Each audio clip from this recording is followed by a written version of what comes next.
Frank. What's the weirdest thing you've ever saw in here? Let me ask you a question, kid. Did you see that movie, Night of the Living Dead? Hey, we gonna party tonight or what? Yeah, we are gonna party. Well, where are we gonna party? I don't know, somewhere. Hey, we could go to the park. Oh, no, we can't. The cops said they'd shoot us if we go back to the park. Yeah, and I ain't in no mood to go tonight. I like death. Greetings, ghouls, and welcome to Minute 21 of Do You Want to Party, the Movies by Minute podcast of the 1985 groundbreaking horror classic, The Return of the Living Dead. I'm your host, Troy, and joining me back in back-to-back episodes is... I'm Candace Lepage. Thank you once again for joining me, Ms. Candace. I think that was actually your request to actually do these two episodes back-to-back. Yeah, you offered me 1 minute or the other, and I kept going back and forth because I sort of figured I wanted to do this minute, but then the minute before I was like, I don't know. I feel like there's a lot to say about both. So you graciously let me take them both. I'm glad that you did. All right, so minute 21 starts with a topless Trash standing up and ends with, "I might become very famous, Frank." There's the actual line is a little more vigor behind that that line, but we'll just go on from there. So, having just revealed her desire of how she is to be dispatched, or as I like to refer to it, Chekhov's fantasy, a bare-chested Trash advances towards her audience and the music. Spider almost hypnotically watches her go, while taking another drag on his rolled smoke. As Trash steps forward, leaving the frame, we cut to a shot of Trash's soon-to-be stage, a large cement crypt. On its far side, we see Tina watching her approach.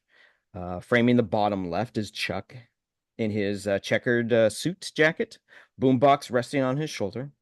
As Trash passes him by, she drops the rest of her upper clothing. And smiling like a goof, Chuck reaches forward to retrieve Trash's animal print top. He smiles at Spider, who has followed Trash forward to the stage. From Tina's side of the platform, Suicide enters from behind Chuck's speaker, carrying two lit road flares. Chuck extremely creepily sniffs the shirt in his hand.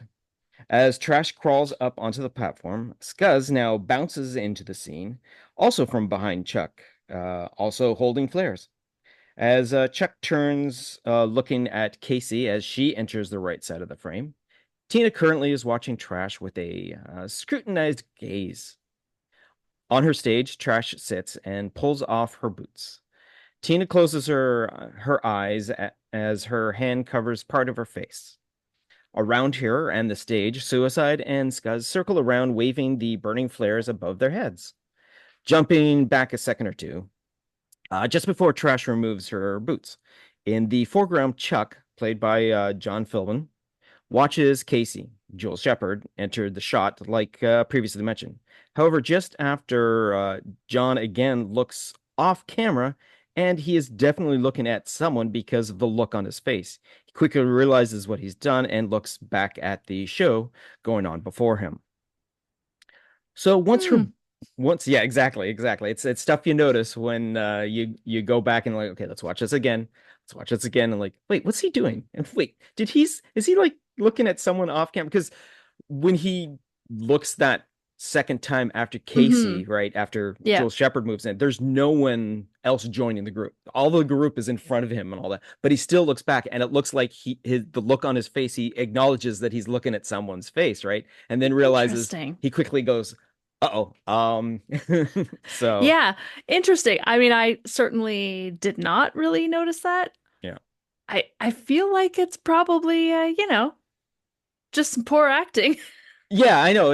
I mean, again, we're talking with young actors. These are early in their careers, if not first thing that they've done, sort of thing. Every once in a while when you catch someone like looking right down the barrel of the camera and you're like, oh, first day on set, eh? Okay. Exactly. Yeah. So once her boots are off, Trash rolls onto her stomach, and while swooping herself up onto her arms, she brushes really close to Tina, who's surprised by the closeness. She steps back a step. Suicide and Scud seem to be dancing around Trash flares still burning. Trash then stands up and, with her hands above her head, rhythmically starts swaying her hips back and forth. As she brings her hand down to her waist, it cuts to a close shot of Trash's performance. It goes, her platform goes from side to side of the frame. So we have a nice big close up on Trash dancing, full body. Full body close up. Yeah. Full body close up. Yeah, not quite a close up, but a closer shot than what we had just a second ago. Yes. While she continues gyrating her hips, she grabs hold of the left side of her black vinyl shorts and removes the center section of them. The waistband removes. She tears those off. She does. She does. Yes, exactly. The waistband and the legs, as short as they are, still remain, exposing her pelvic region. As she tosses the section off of her shorts away, Tina clearly has had enough this performance and walks away, while Suicide still holds up a flare on one side, while Scuzz dances on the far side of the platform. We then cut to a centered shot of Spider, who says words of encouragement towards Trash to continue while Suicide dances in front of him. We cut to Casey asking if Trash is under the influence of anything. She's squinting her eyes as a nearby flare seems to be extremely close to her face. Then back to the wide shot of Chuck and Casey framing the shot. Trash has again dropped onto her back and slides what remains of her shorts off. Everyone's still watching and grooving to the tunes. Suicide and Scuzz still producing the light show. And at this time, a slack-jawed Chuck now looks around to, like I previously mentioned, to see if anyone else is out there watching this show. Gracefully, Trash gets onto her feet. Back to the shot of Spider, where he excitedly expresses his enjoyment of the view before him. Now a centered shot as standing above them all naked, besides her leg warmers and arm wraps, Suicide and Scuzz standing on the opposite sides of her, lighting her as she continues gyrating. Then a shot from behind, Trash, her naked behind, still swaying to the beat as that's all that we can see actually from her waist down. As we can now see the audience enjoying the show. The music bleeds into the next scene where Bert, now at the warehouse, is yelling at 100 miles an hour at Frank. The camera tracks with Bert until he's right in Frank's face, and then tracks back a little to include Freddy in the shot. Frank is clearly regretful of the actions and being yelled at. He's literally crying, holding his forehead in grief. When the banging and the yelling cadaver suddenly interrupts the sequence, all three men to look in that direction. After Frank pleads about what Bert's idea should be, what is going to happen now, Bert starts giving him a list of what probably is actually going to happen because of the situation, and in the middle of his second tirade right into Frank's face, that's where this particular minute ends. Yes. So he barely sounds like he's breathing in that. Oh scene. yeah, no, he is just yelling so much. His face goes straight out pink practically, which is fantastic. I mean, it's great, and it also is a good juxtaposition because both Freddy and Frank's makeup are starting to get a little paler than the previous shot and all that, which I think is the intention. As we now cut to a new shot of each of them, I think they're every eventually time become paler and paler and paler as we get on until we get to a point where they're beyond gray. But that's in a couple of minutes. So in a month or two is when we get around to that sequence. Yeah. So obviously there's like some I mean, technically there's full frontal nudity, though we all know it's not actually. She is definitely wearing. Yes, yeah, it is Yeah. definitely a topless sequence. Yeah. And originally, this is a full frontal shot. Yeah. But just you know what? Yeah. Yes. Yeah. So Do we need to apparently, go through the whole thing? So yeah. Okay, yeah. go ahead. Yeah. It was always meant to be full frontal Mm-hmm. shot, and Mm-hmm. she gets completely nude. And so as they were filming, they're like, "Oh, someone from the studio showed up and said, you can't really show pubic hair in the Yeah. movie. Like that's not gonna Yeah. work." This sequence, what are you doing in the sequence? Oh, you're gonna have the naked woman? Oh, we'll come by and see how this is going, sort of Yeah, thing. yeah, Yeah, yeah, yeah, yeah. And it's like, yeah, no bush, no bush. That's not gonna yeah, work for us. yeah, So then poor Linnea Quigley went and shaved. yeah. And I guess the person who was like, we can't really have pubic hair in here. You have to do something to fix that. Maybe none of these people have ever seen a vagina. Yeah. So they didn't know what was going to happen. Right. Exactly. But, then they shaved her, and then it was like, Whoa, you definitely oh, can't show there's that. that's like anatomically correct down there. What is happening? Yeah. And Like, we that thought would have been a pubic hair was a problem. Turns out a vagina is actually the problem. yes, exactly. Yeah, Yeah. because at the time in the mid 80s, full frontal was still enough to get a rating so high that no one would watch this, no one would be able to see Yeah, this movie. yeah, it would be shown in porn theaters only. Exactly. Yeah, Even just for the yeah. one scene. But I mean, it's not like Yes. it's a brief scene. It's a definitely a full It's a on. full minute, yeah. Yeah. You Pretty know. much. Yeah. Yeah. Yeah. So then of course, like then just this poor woman already, she's Hmm. like, sure, yeah, full frontal, whatever. She like undresses and then they say, nope, we gotta change it. And she Yeah. goes and gets shaved and they go, nope, we gotta change it. And so then they had to make a Barbie doll mold for Yeah. her. They had to make a prosthetic crotch for Yeah. Leanna and Yeah. Linnea. Linnea. I did it I again. know What it's is it with me and you? And I can in my regular conversation say her name perfectly fine. Uh, It but is it's a little different, her name, Linnea. Is Linnea. yeah.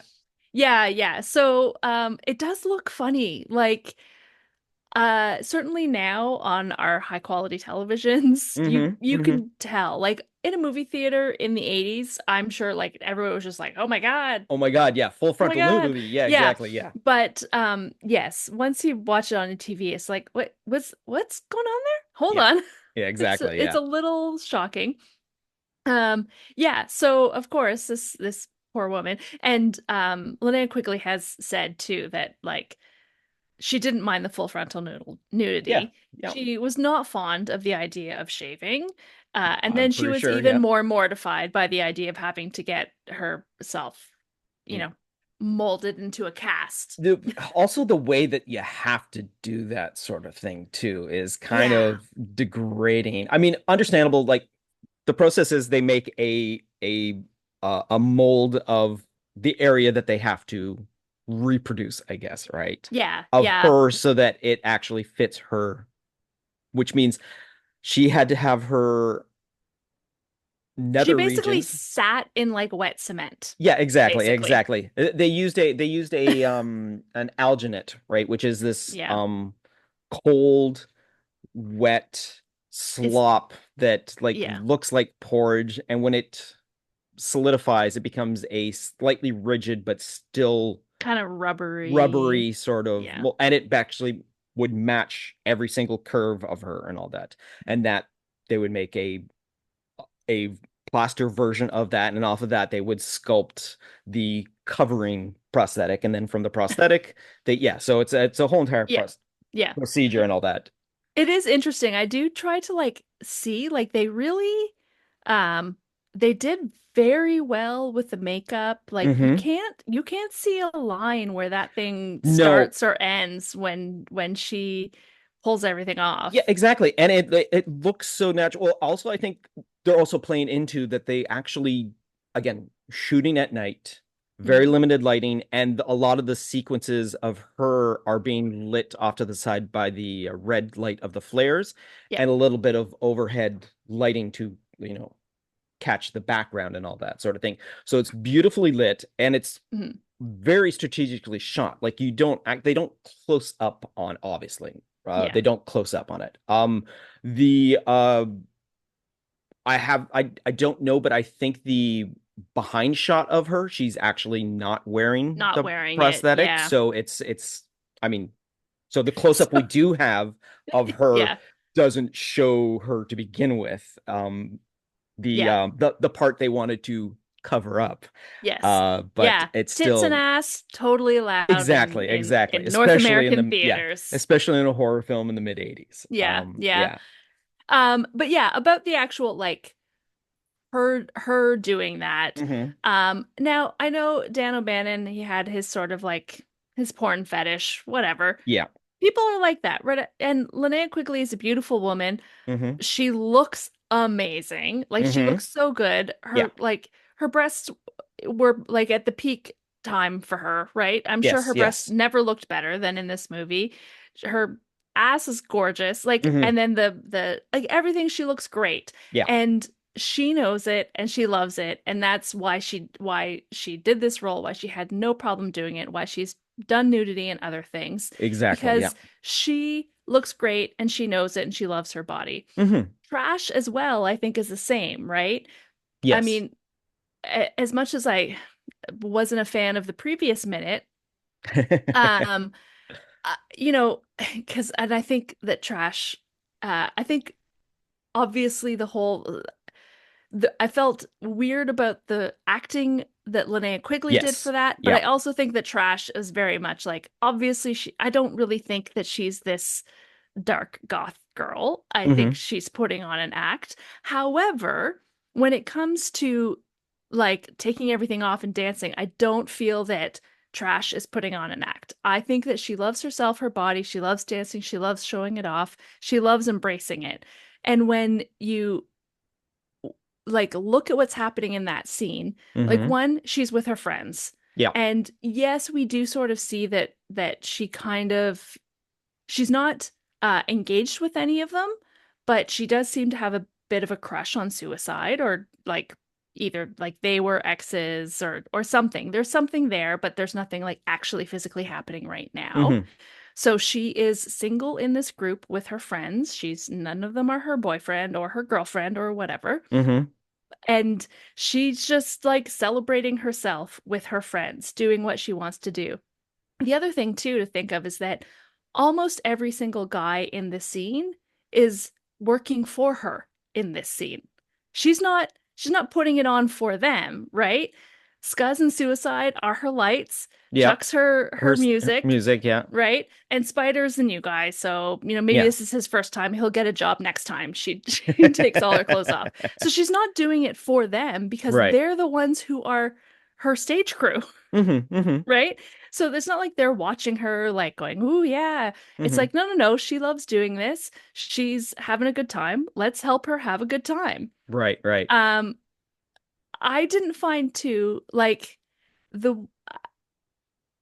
I didn't feel like Tina was really upset by any of this. Hmm. Like she did move back, but it was sort of, I think, more surprise. Like at first she was kind of like, she had her arms on Yeah. the crypt and she was kind of leaning against it, watching. Like she Yeah. was, it was just part of every day, whatever. And it wasn't until like she actually got up and started dancing on there that she kind of moved out of the way. But I don't think it was because she didn't want to have to like be there or be any part of it. It was like, oh, okay, well, I'll get out of your way so you can, you don't have Right. to worry about Right. Right. accidentally like Yeah. kicking me while you're trying to tear off your clothes. And then Casey, uh, like her line is like, are you high on anything? But Yeah. it's not like accusatory. It's kind of like, oh, you're having a really great time right now. Like Yeah. Exactly. Yeah. I want to Yep. be having as good a time as you Hmm. are. Are you high on something? Because how do I get there? How do I Exactly. have such a Exactly. good time? Good old Casey, the party girl. Yeah. Yeah. Now, I will back up a little bit and all that too. From my experience, because I am a male of a certain age that at a certain part of my youth, I would frequent places where women would do what Trash is doing. I can say that the interaction from the audience Mhm. helps a lot of the performers perform. Like some just go Yeah. out, do whatever their routine is and what and all that sort of thing. Yeah. But when I will they're say I have also been to those there we go. places. There we go. And the show gets even better when there are Exactly. women When there's more in. of an interaction between the audience and the performer gets the feedback from the audience in a positive manner, obviously. Mhm. So that's what I think in your scenario, what Spider and Casey's job is. They're the encouraging because they're not like telling her to stop and all that sort of thing. The only thing is it's Tina that sort of removes herself. As you can see just before the actual shot changes, she walks off to the side. Mhm. We come to it a little later and she's completely removed herself from that particular situation, but that's in a couple of minutes and all that. So she walks off as Yeah. basically suicide now, like puts the light show behind trash and all that. So, I mean, Tina's the one that's like, yeah, I don't need to watch this anymore. And obviously the little bit of a prudish one that she is amongst the group and all that, because every group has that one person that gets uncomfortable in most situations. And I think Yeah. it is Tina and all that. But again, yeah, I think it's Spider and Casey's position as, like you said, she's got lights, she's got sound. Well, she's got an actual feedback from an audience as well. I think it would seem a little more creepy if no one was like doing that. But I mean, obviously, Suicide and Scuzz dancing and all that to the music and Yeah. all that, which is, I mean, first of all, Nasty Girl, I don't think is very much of a punk song, which is the original song that was playing all of that. But Mhm. the song that we have in the final film tonight by SSQ is playing, which is a little more of an interesting theme because it goes along with the rest of the punk-ish music, but it's a lot more like a romantic sort of sound to it and all that, which is a great Mhm. song to dance to. Why it's on Chuck's playlist, I have no idea, It's but on the tape. yeah. Yeah, and I do wonder, was this song written for the movie and maybe for this scene? Like, I don't know. I haven't really looked into it, but I mean, the contents of the song are just so relevant. Yeah, exactly. Especially to Trash's character, which is a fascinating thing. And to tell you the truth, I believe it is an already recorded song, so it was picked for the movie. Wow, So yeah, it's impressive because like literally it starts with "In darkness you will find me, I dance among the dead." Like, hmm well, yep, exactly, we're exactly. already Yeah. there. So the song being played while Trash is doing her striptease dance is "Tonight We'll Make Love Till We Die," which is a song by SSQ. The band SSQ, or formerly known as Q, is a synth pop outfit consisting of Stacey Swan, John St. James, and past members include Dan Van Patten, John Van Tongeren, Rich West, Carl Moat, and Skip Hahn. Their debut album, Playback, received praise from critics when it was released in 1983, and as of 2020, John St. James and Stacey Swan resurfaced as SSQ, releasing a full album of new material titled Jettown Je T'aime. As Stacey Q. Swan had a solo hit with her single Two of Hearts in 1986, SSQ members stayed on for her band for television and concert performances. As a collective, the band had a release of 4 albums. As SSQ, they released Playback in 1983, and as previously mentioned, Jettown Je T'aime in 2020. As just Stacey Q's and the rest of the band being her backup, Better Than Heaven in 1986 and Hard Machine in 1988. Their singles include 1983 Syntheside, which hit number 47 on the US dance charts, 1983 Big Electric Beat, 1983 Screaming Into My Pillow, which was a video single. In 1986, Tonight We'll Make Love Until We Die, or as it's known in Japan only, Trash's Theme. In 2019, Trippin' Me Out, released as Stacey Q, and in 2020, AirPods On, released as Stacey Q as a video single. All right. You want to say something Yeah, else? and it's always sort of funny to watch these sorts of scenes too, and know what particularly like dancing scenes, what Hmm. people were dancing to in the background. Yeah, And exactly, like, exactly. oh my God, how do we make it work so that it actually fits with the song that we have Hmm. in here? And like the person looks Yeah, like they're not dancing to who knows what or to exactly. nothing. Because there are a Exactly, lot yeah. of times that there are like, there's be like big crowds and they're just dancing to nothing. And you're like, these people Yeah, don't look like they're no one's yeah, dancing no at one's dancing all. to the same song. Look at them. Yeah. They're out of time and all that sort of thing. Yeah, exactly. Yeah.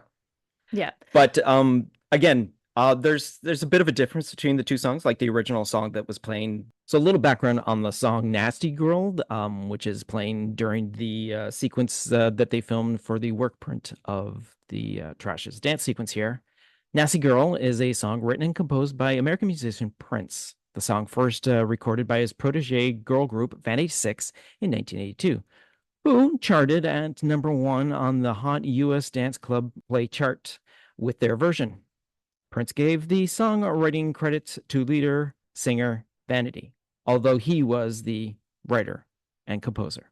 And just a little bit of information that Denise Catherine Matthews, known professionally as Vanity, was a Canadian singer, model, and actress, being born in Niagara Falls, Ontario. Known for her image as a sex symbol in the 1980s, she became an evangelist and renounced her career as Vanity in the 1990s. In 1983, the band Vanity Six disbanded and she decided to embark on her own solo career. She released 2 albums on the Motown record label, Wild Animal and Skin on Skin.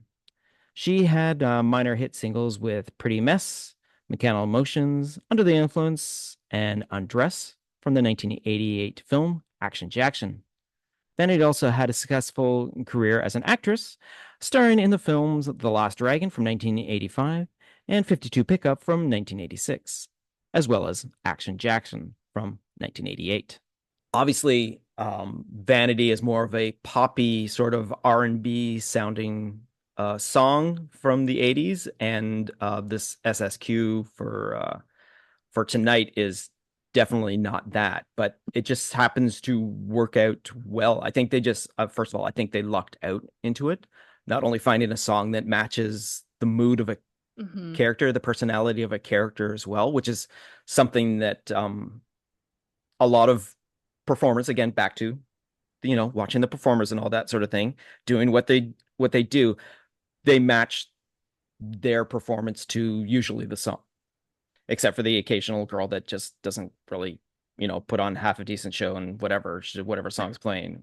But yeah, so Yeah. it's kind of nice to see that it matches up perfectly for her personality. Hmm. Hmm.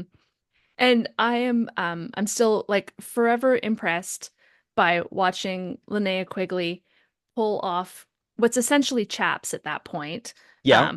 Um but pull those off over her leg warmers, and those things do not Do move an not inch. move. Yes, Yeah. exactly. They're plastered to her legs, sort of thing. Yeah. Like there's gotta, yeah, I know exactly. And I'm like, oh, I guess, yeah, all right. Well, oh, wait, how?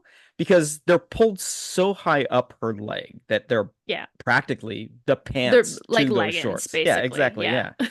And the fact that it doesn't move. They don't move. I mean, and those are not loose fitting shorts No. either. So it's yeah, it's quite the performance that she puts on. And again, Mhm. these actors were the ones that chose their outfits, and she chose wisely. Hmm. She sure did. Over on the commentary track with director and writer Dan O'Bannon and production designer William Stout. Dan O'Bannon begins pointing out that Lena Quigley, one of the screen queens, how she was such a great trooper for this particular sequence, and how William Stout also backs up Dan O'Bannon's claim. He goes on to say how Dan O'Bannon goes on to say how the scene looks pretty sexy and how it is pretty sexy on screen, but how it was very hard to do, and sometimes it was a little embarrassing. But he also goes to and say we suffer for our art. Do we, Yeah, Dan? exactly. Yeah, I Or love was the that fact William? I love the fact that he says we. Yeah. Um, quickly, production designer William Stout throws in that the moss on the mausoleum that she's dancing on is the green moss on the mausoleum is sawdust that they soaked in paint and just threw onto it and all that. She's naked on there. Yeah, exactly. Well, That's I don't. terrible. We don't actually see the very surface of it because I don't think at any point. But yeah, no, it's exactly. Even if it is, she's dancing around. She's crawling all over that sort of thing. It was sawdust that they just soaked in paint and then just threw it on. And then William Stout then also goes back onto Dan O'Bannon's point about being a trooper, and then he starts to go into a quick little brief little history of Lana Quigley's prosthetic piece and how like does he say what happened to it? No, he does not. I don't know. That's a good question. I hope both it and the cast has either been destroyed or given to Linnea Quigley, and that's it. You know what? Either of those would have to be the only thing. And nowadays, even if there is the mold, I highly doubt it's been able to last as long as it has, sort of thing. Now we're talking 40 years after the fact. Yeah. William Stout points out that when they originally started shooting this, that the he goes to say that the producer walked onto the set and like, sure, he just happened to be wandering by, sort of thing, and how he explained that, whoa, you can't do that on we can't shoot her like that. So this particular story in the commentary track, William Stout glosses over the fact that they then took her away. She got shaved, and then they came back, and then they went, no. He just jumps right to putting on making the prosthetic for her. Yeah. He points out full shot, bottomless, and all that sort of thing. And then he basically points out that Kent, the makeup man, had to be the one to make this prosthetic. And he says prosthetic crotch for her to wear. Actually, sorry, when William Stout is describing what has to be made, when he's about to say what it actually is, Dan O'Bannon says prosthetic crotch, which sounds so Dan O'Bannon to cut right in and point out like, hey, we're calling it a prosthetic crotch. And then he said how there was no detail on it. She looked just like a clothing store dummy. And laughing, William Stout says, I'm so glad that you said that, because I don't think I would have been able to say it out loud like that. And that's where we end the minute of the commentary track. So yeah, I mean, I've seen other, and like what you just recently described, that is exactly how it pretty much from all the interviews I've seen and all that sort of thing, that is how it was basically done. She full frontal. Oh, you can't show that. Oh, okay, we'll just shave her on the. What are you doing? And then okay, let's. Yeah. So. Yeah. There's actual like parts down there. Exactly. Like business. Exactly. Yeah. You don't really see it until you shave, and then you go. Exactly. Oh. Exactly. Yeah. Yeah. Like I said, men who have never actually seen a vagina. Yep. All right. So, according to the script, which is a story and screenplay by Dan O'Bannon, this is the revision from 1983, based on the story and screenplay by John Russo, Rudy Rickey, and Russell Steiner. So, like I had previously mentioned in the previous minute, that the actual sequence of the last minute ends with the line, "Hey, let's get some light over here. Dee Dee's taking off her clothes," but in this particular version of the script, it's Meat that says that line, and of course, we now know that Meat turns out to be Spider, and Dee Dee is Trash. So Scuzz lights a highway flare and carries it over to them. The sputtering orange light illuminates her gleaming torso in the darkness. Casey, are you high on anything? Dee Dee, antihistamine. Dee Dee climbs up onto the nearest tomb and begins to dance, stripping off the rest of her clothes. Cut to interior warehouse night. The boss, Bert Penrod, which we finally have an actual full name for him, is standing listening to Frank and Freddy. Bert, you did what? You opened it? You stupid morons, you idiots! In the background, the screaming of the corpse continues. Frank and Freddy both look sick, pale, and waxy. Frank, what are you going to do? Bert, do? We're going to get sued by the Darrow Company and get investigated by the government and become very, very famous and lose all of our businesses and go to jail. That's what we're going to do. And that pretty much is halfway through the line that Bert actually has in the final film, but I figured I might as well just finish it off instead of stopping in mid-sentence. So when we do the work print comparison, which is the original full version of the movie, they just culminated all the shots that they filmed for this movie and put it together into this work print. From that, we figure out where we can chop off stuff and all that sort of thing to come down to our final print. Now, as also previously mentioned in this minute, this is one of the only sequences in the work print where there is music playing in the actual background. Previously, when there was supposed to be music playing out of Chuck's Ghetto Blaster, they just showed the Ghetto Blaster hitting the buttons. There was no music and all that. But this particular moment, because they were filming a feeling, like we were also just briefly talking about, so they gave something for Trash to dance to. So again, odd, just a weird circumstance that it turns out that the music that they chose to replace still fit the sequence and all that. So it's kind of, so we hear this like tinny sort of music of Vanity playing Nasty Girl. And however, we have the insert shots of Spider and Casey a little out of order. Casey asks, "Are you on anything?" But the close-up shots don't have the music in the background, so they obviously just shot a angled shot of them saying their lines and all that. And actually, Spider's sequence is like a little longer, but he only has one of them. They don't go back to him and where he does that at the very end sort of thing. They don't have that in the work print, so obviously that's an added in later on shot. And again, because it's just the scenes, the music stops as soon as the scene stops. So there's no bleed into the next scene because you're not doing that edit in this work print and all that. But again, this whole entire sequence where it's Bert yelling at Frank and Freddy is pretty much plays out exactly shot for shot. The only difference is you only hear a moaning from off camera to signal to them to all turn at the same time. It's a low moan. It's not the yelling moan that we hear in the final film. And we don't hear the door rattling either. But again, it's obviously a cue to tell the actors all to turn at the same time. So we get that shot of them all reacting. And other than that, it pretty much runs out to be the exact same minute that it has been before. The work print so far for the past little while and up for the next couple of minutes is also pretty much parallel. There is nothing really much entrance. There's a little edit here and there, but the scenes still run parallel to each other. And so that's what we got for the work print as well. Yeah, that's pretty good, actually. Yeah, it's kind of neat to see. It's interesting to me that they've got the sort of cutaways without any music playing of Spider and Casey.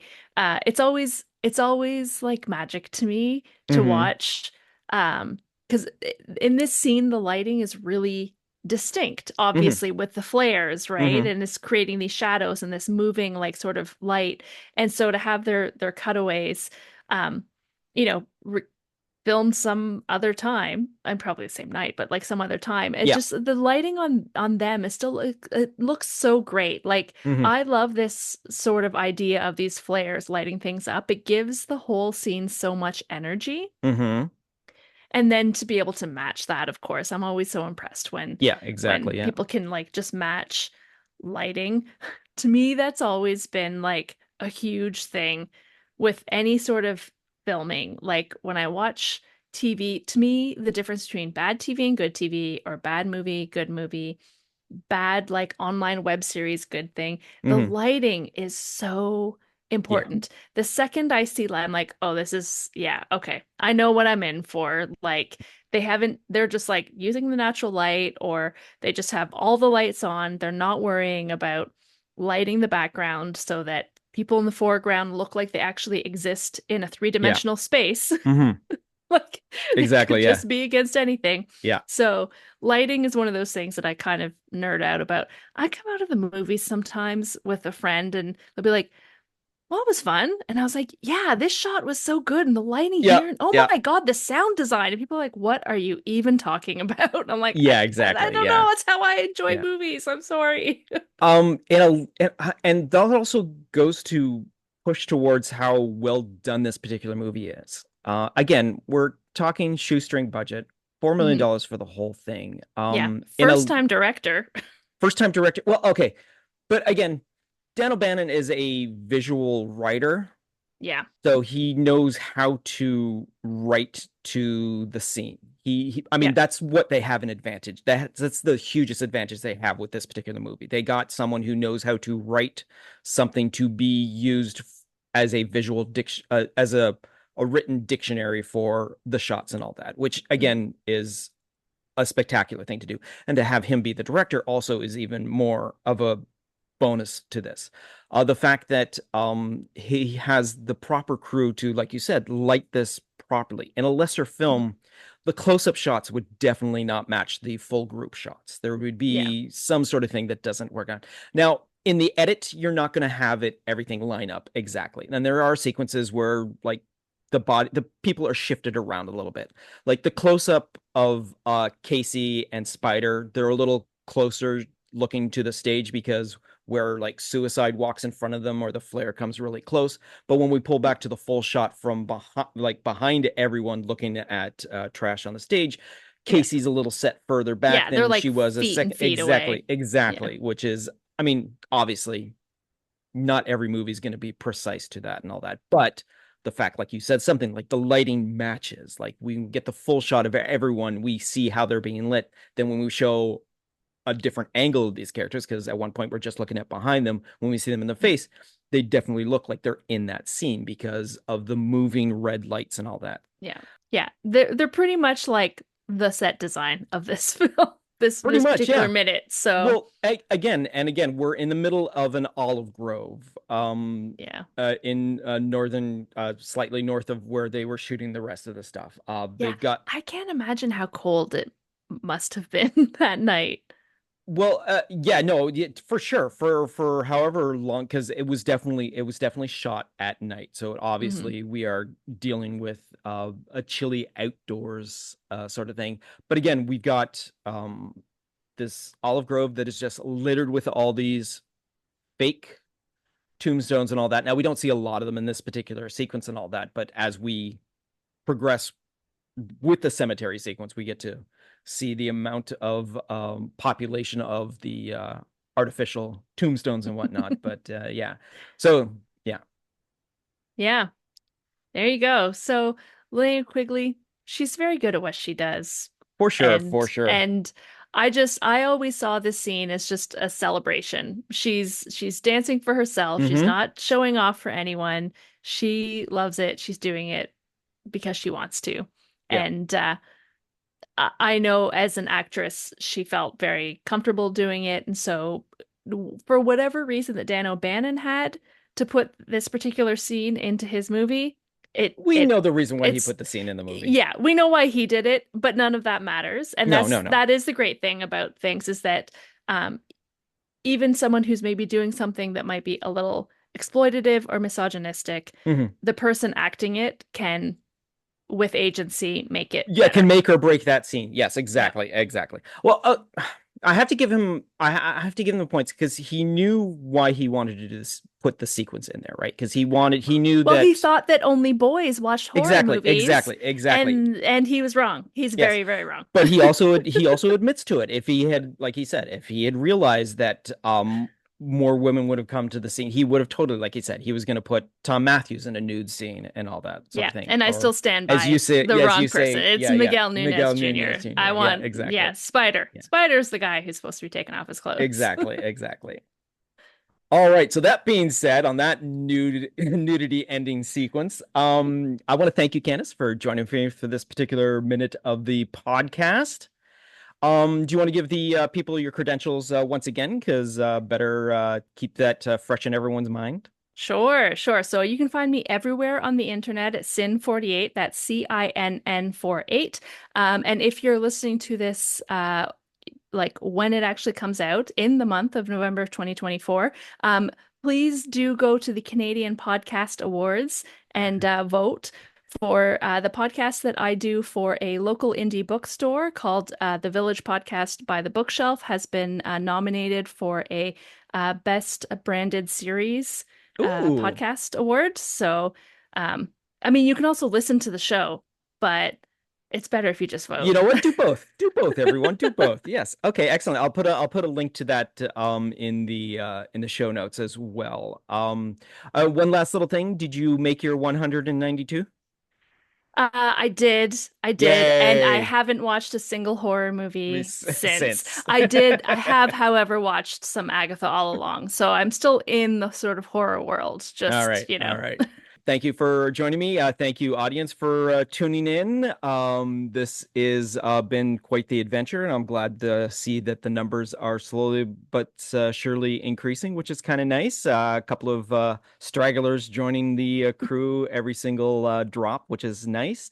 If you think we missed anything or got some information wrong or had something else to say about this particular minute or any other minutes previous or future, give us a shout at our email of planetgeekpod@gmail.com. So send us a message there. We can continue on the conversation through that, or maybe eventually roll it into a future episode. And I don't have anything else to say. Do you have anything else to say, Miss Candace? I'm good. Enjoy the rest of your week, folks. Yes, exactly. And until next time, the only thing I have to say is see you next Wednesday.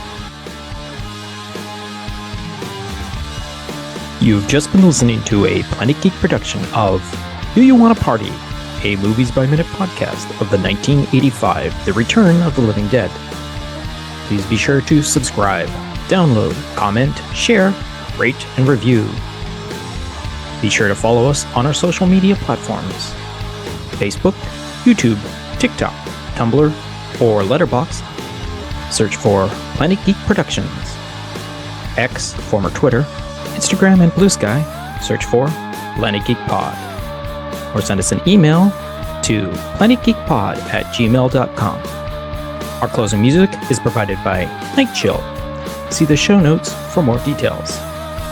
Once again, thanks for tuning in, and farewell, fiends.